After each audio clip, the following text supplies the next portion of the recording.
This is Seek Sustainable Japan, a sub-series called Short Takes and Updates, talking about sustainability in Japan. I'm JJWalsh, your host here in Hiroshima, Japan, and today I am joined by... Which side are we? I'm Tova Kinohoka, and I'm just outside Yokohama.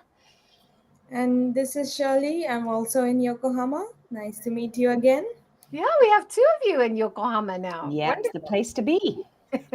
So we're starting with some interesting news that, of course, affects many families, many working women who are mothers as well, working parents.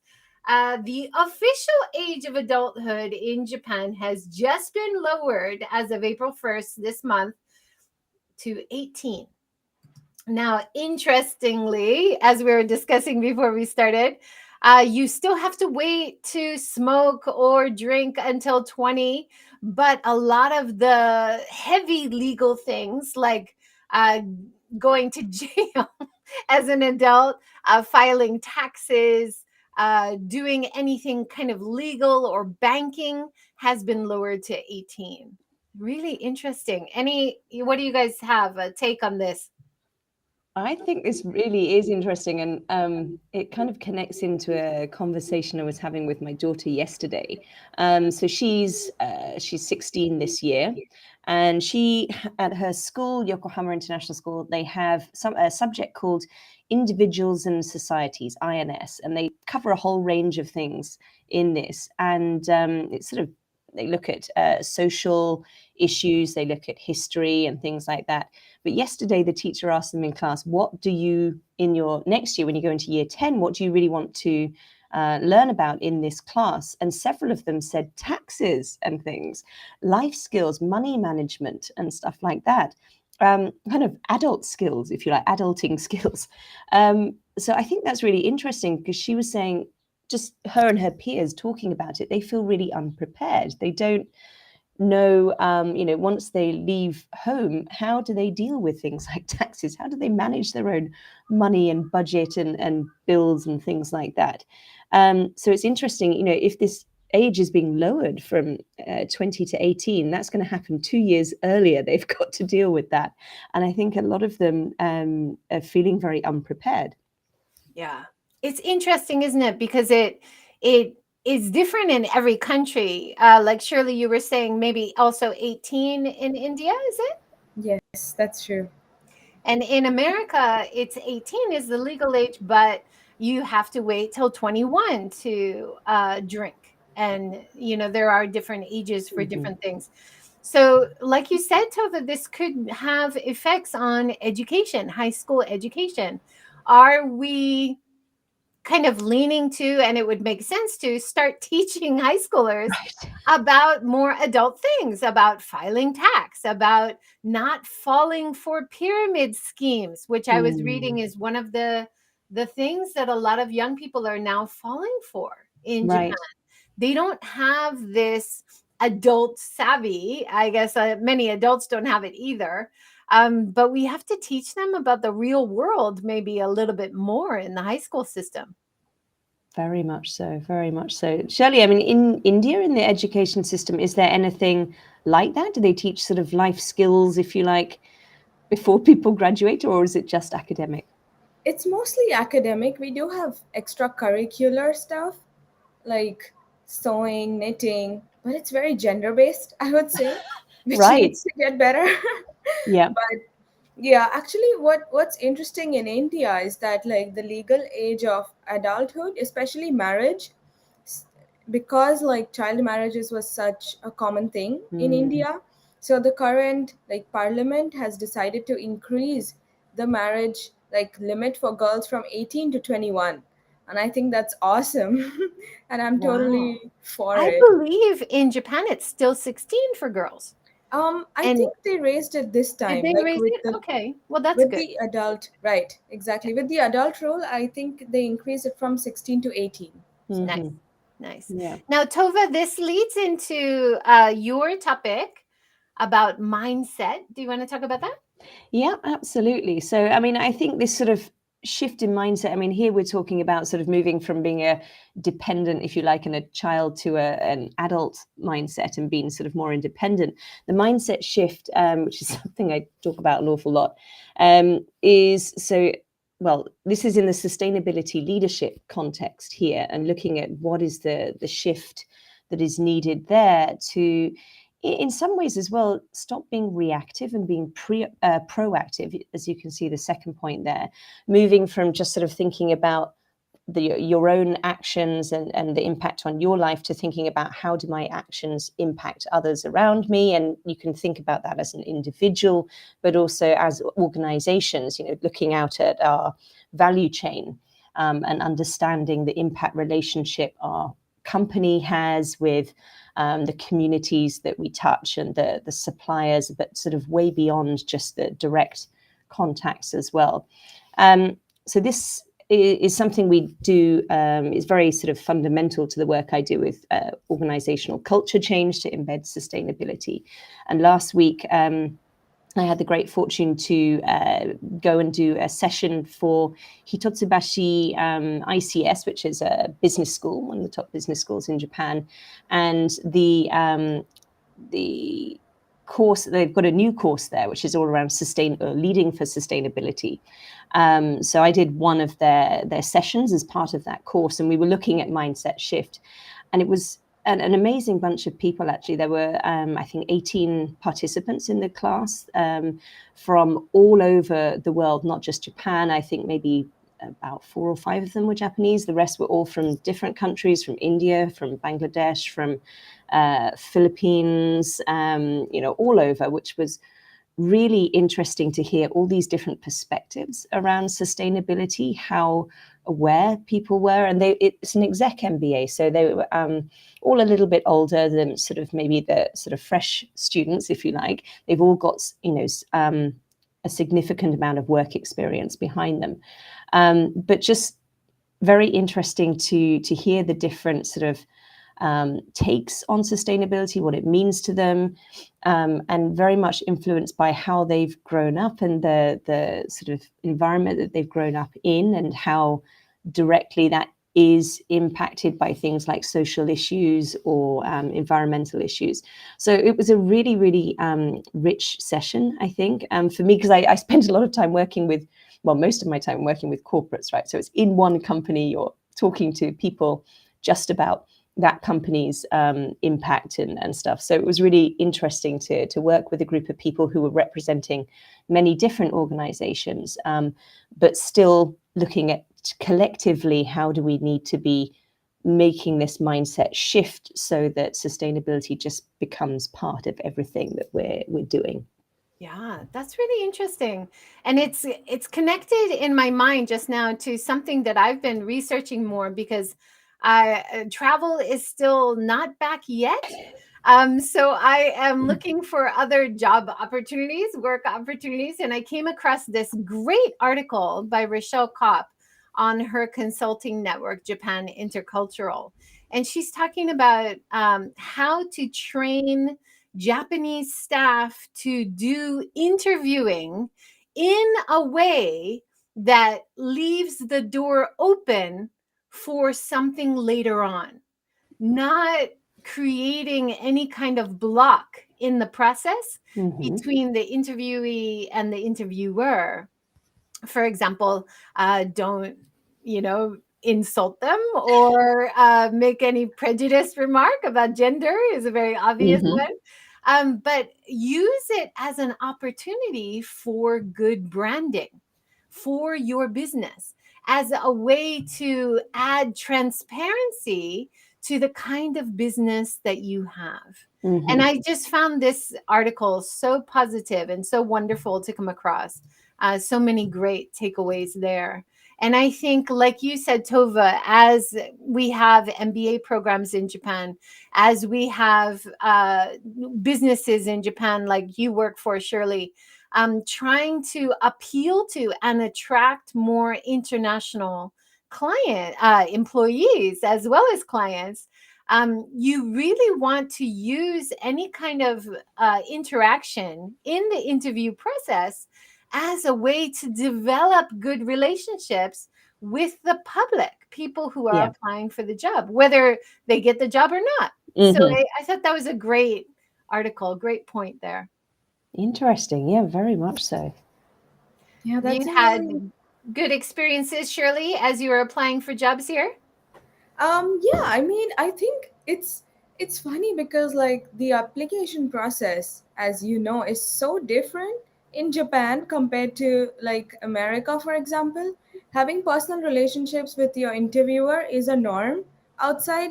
Like I think it's a part of the process. Oh, send a message to the hiring manager. But here it's like, oh, is it too much? Can I do it? Am I being too pushy? Like you have to think about the cultural aspect as well while interviewing, so that puts another layer to it, I guess. But yeah. Yeah, very much I'm so. I'm writing a Medium article about my experiences, not naming names, but just talking about this great advice from Rochelle. And wouldn't it be great if all the companies heard this advice? And I'm using it as a great research opportunity to get to know what the situation is a bit more in Japan, because I spent 21 years at Women's University training my Japanese students how to take part in interviews to put their best self forward. But Mm. quite often, no matter how wonderfully they presented themselves, they were often derailed by quite sexist comments about when are they getting married? Are they going to have kids? All those disqualifying answers, which are so impossible to answer one way or the other. There was also a great article by Japan Times a couple years ago talking about even having the gender choice on a application form maybe should be removed for people who don't identify as one or the other. But then the counter argument is, but how do you show that you're a more balanced, diverse, and inclusive workforce if you don't have these qualifications either? So it's not as simple as you might think, right? Very much so. And I think this is something that a lot of companies are struggling with right now. Gender equality or just diversity more broadly, it's a really difficult topic, right? It's not just as simple as checking the boxes and saying, yep, now we're diverse, we've got all these people. You really have to look at all the processes within the company. How are they hiring? How are they messaging? Who they are and what they want to do. How are they promoting people and supporting them? And I know it's something that comes into our work a lot, and people say, oh, is it really sustainability? But of course it is. You look at the SDGs, this is absolutely part of it. Gender equality is in there. And sort of diversity and inclusion more broadly is very much part of sustainability. So I think this is something that is on the radar. Japan particularly has a long way to go to catch up on this, like you were saying, JJ. I mean, there are still experiences that we're hearing about from people going through interviews where you just can't believe what they're being asked. And but I am happy to report that I was interviewing with a very international global company, and the Japanese staff were fantastic, engaging with That's me good. in a very transparent interaction. And I really got the feeling that they were thinking about my ideas more than my gender and appearance and age. But on the American partner side, I really felt judged from the very beginning. And I didn't feel like they were talking about my ideas at all. So I was really happy to report that the Japanese side was doing a great job. Keep it up. That's really, really good to hear. And I think it would be great to hear from companies like that. How are they managing that process, and how are they preparing people to go and interview, to do these interviews, the interviewers, because I think there's a lot of focus on the interviewees and how do you prepare to be interviewed, right? But that works both ways. This is a two-way communication thing, and I think often the hiring managers are not given a lot of support. They're just told, go out, we need this, these people, here's the profile of what we're looking for. off you go, ask the questions, without, like you say, necessarily thinking about what sort of is appropriate or not in the interview, and times have shifted, and can I actually ask this, and is that fair? How will that make this other person feel? So I think there needs to be a lot more dialogue in companies around that, and also a lot more support for the managers. Absolutely. And if you're doing interviews, just ask yourself that one basic question.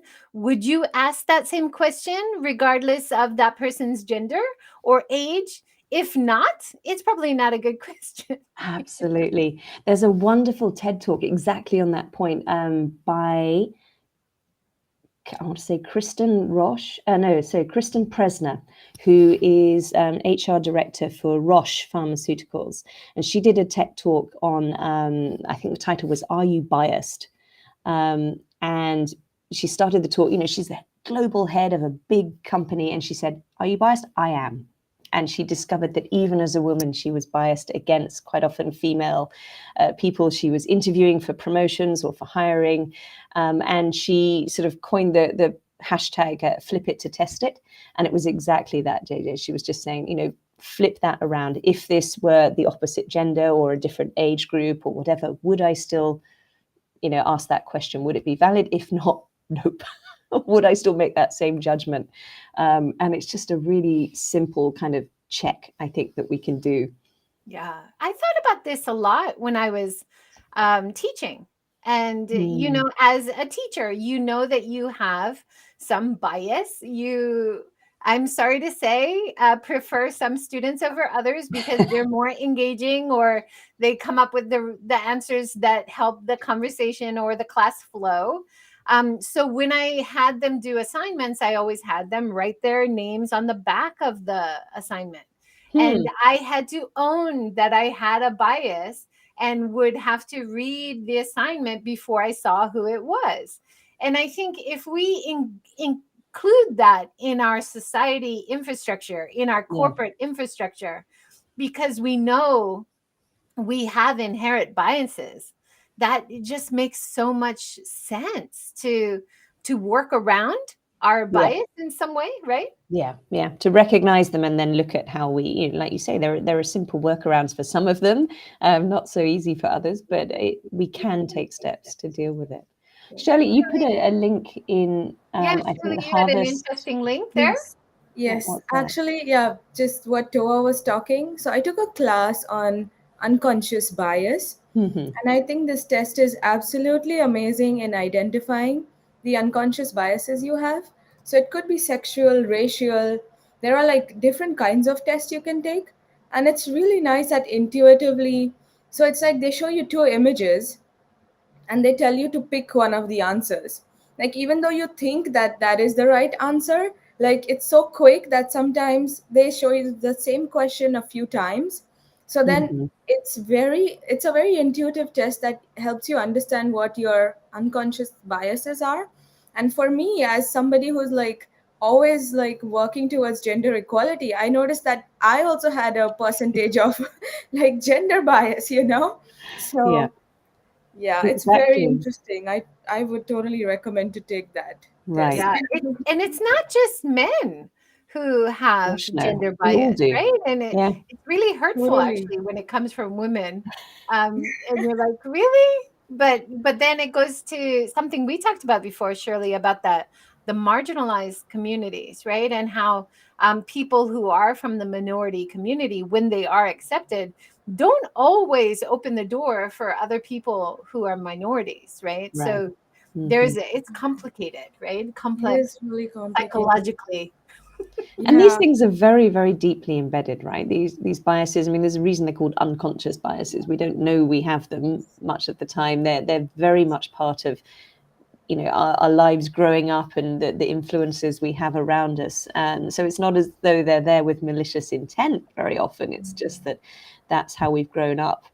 That's what we've accepted as right or normal. And challenging that can be very, very painful and difficult. But I think it's something we need to be constantly striving to do as individuals, but also very much within organizations and the processes and going into technology and things, Shelley, as well. I mean, looking at, I think we touched on it before, but sort of developing systems and AI and things like this. I mean, they're going to be the developers' biases will be in there.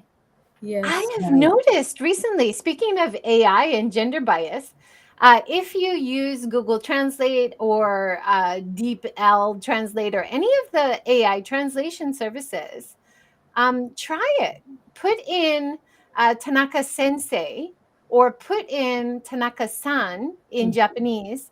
Quite often, you will have Mr. Tanaka come up.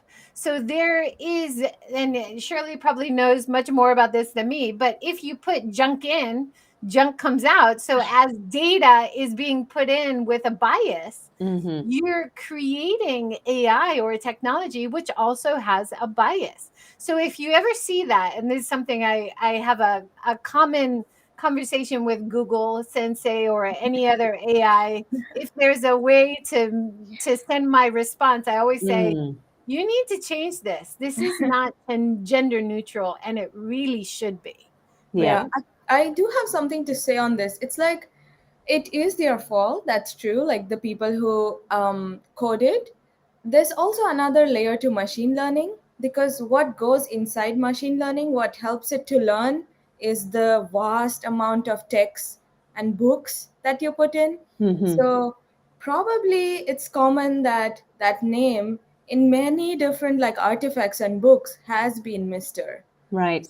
So like the machine learning algorithm learned that it's Mr. So it's like I don't know if we can rewrite all the text, but we can still code and make changes and make sure that it's more gender neutral, at least like that is possible. Well, it's in Japanese. That is a general neutral term. That's true. Something something sensei, something Right. something son, right? Right. So there really should be caught as a gender neutral term that comes out, not a gender specific one, right? But it's all interesting. It's very important to keep assessing and improve along the way, right? Yes, Absolutely. totally. Now, Tova, let's switch gears a little bit. You want to talk about the Nordic event that you went to, Nordic Summit? Yeah, so this was the Nordic Talks, so a series of talks convened by Nordic countries, and so I was attending just online last night, listening to the discussion there about democracy and women's representation in politics. So we had a Japanese minister talking first. It was supposed to be a female minister, but unfortunately she had to drop out. So it ended up being two men talking about gender representation in Japanese politics, which was interesting. But also we had two Nordic countries represented as well. Yesterday was Iceland and Sweden. And it was just really interesting to hear kind of the different approaches to, I think Iceland is ranked number 1 on the world's gender equality list. And hearing the experiences there from the lady who had been a politician in Iceland for, I think, 20 years, is now working in private sector, and just sort of hearing about their journey and how they'd achieved that. And the moderator, who was a Japanese guy, was actually asking some really, really good questions, very practical things on, how can we engage different sectors? So how can we engage politicians or sort of politically affiliated groups, particularly when they're very male dominated, in the conversation on this? And they talked about quotas, and there's been a lot of discussion on quotas, and are they a good thing, are they a bad thing? And the politician from Iceland said that when she was in her sort of 20s, 30s, and very perhaps idealistic, she said she thought quotas were not necessary. If I have everything that's needed, I deserve a place at the table, I can get a place at the table. So I don't believe quotas should be necessary. But she said now she's aged 55, she has 2 daughters, and she's seen how little gender equality has progressed in her lifetime. And despite everything that's happening, she said absolutely quotas need to be there. The numbers matter. So it was interesting to hear sort of how her mindset and her approach had shifted with her experience and with time.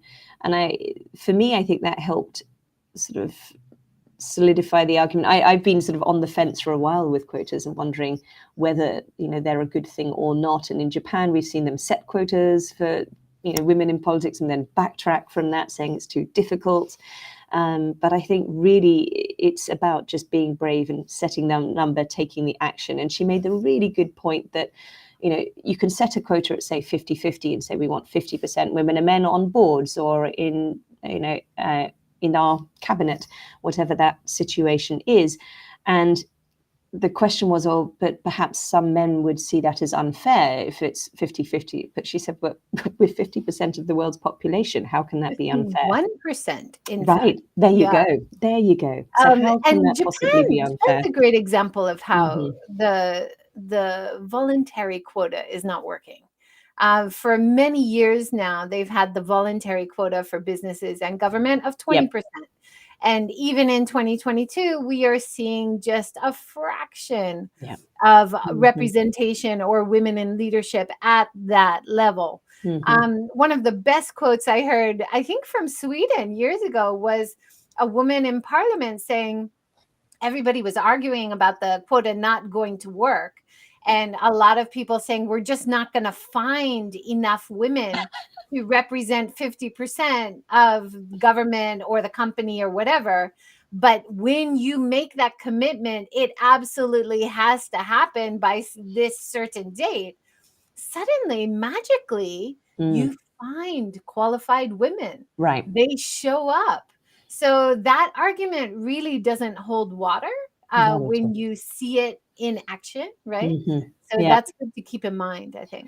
Absolutely. I mean, it feels sort of strange sometimes, perhaps, I think, to impose artificial, sort of constraints, if you like, and it must be 50-50 on this. But I think if that's the way it gets things moving, and there's research to back that up, then absolutely, that's the only way we're going to shift things quickly enough. And that goes for many things, whether that's climate ambitions and net zero targets and things, or whether it's gender equality on boards. Yeah, absolutely. Shirley, you have a news article about Ketanji Brown Jackson, Judge Jackson.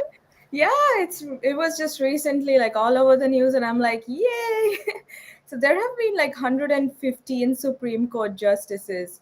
She's one of the 6 women who did it, and the first Black woman ever to serve as a Supreme Court justice, and that's awesome. Absolutely. Such a groundbreaking achievement. I'm so glad she was nominated, but I'm so glad that she is going to be confirmed. We should know for sure by next week. I tried to talk about this in my Japanese class recently, and the vocabulary in Japanese is really hard.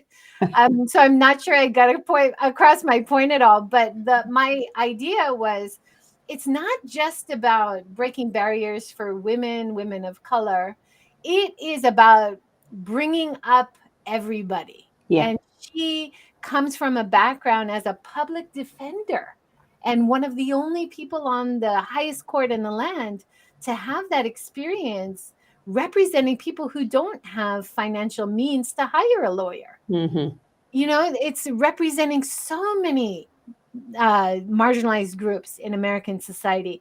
And I think this has a great effect for Japan as well.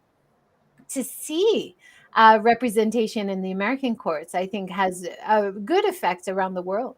Absolutely. I mean, you can't be what you can't see, right? There's that sort of quote. And I think that, we need role models like her so that others can look to that and go, right, okay, they can do it, we can do it. A bit of peer pressure can be a very helpful thing. It sounds a lot of pressure. She's taking the whole community on her shoulders now. But we have to Let's remember forget that it's support. not only up to her, right? It's up to everybody around to support her Very much so. and not attack her for Mhm. things Yes. that aren't related to her, which we've seen in action, Mm. unfortunately. 1 minute, 30 seconds left. I do have a book recommendation. I am loving this book, The Hidden Life of Trees by Peter Wohllenben. I'm sorry, I just do not know how to say your name. It is fascinating. I know we've recommended books about trees before.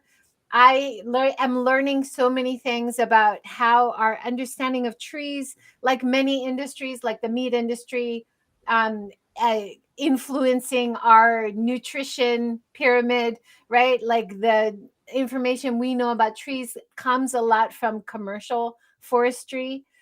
So this idea that trees shouldn't be too close together, we have to cut them to space them out and stuff, they're debunking a lot of these myths in this book. So it's a really fascinating read.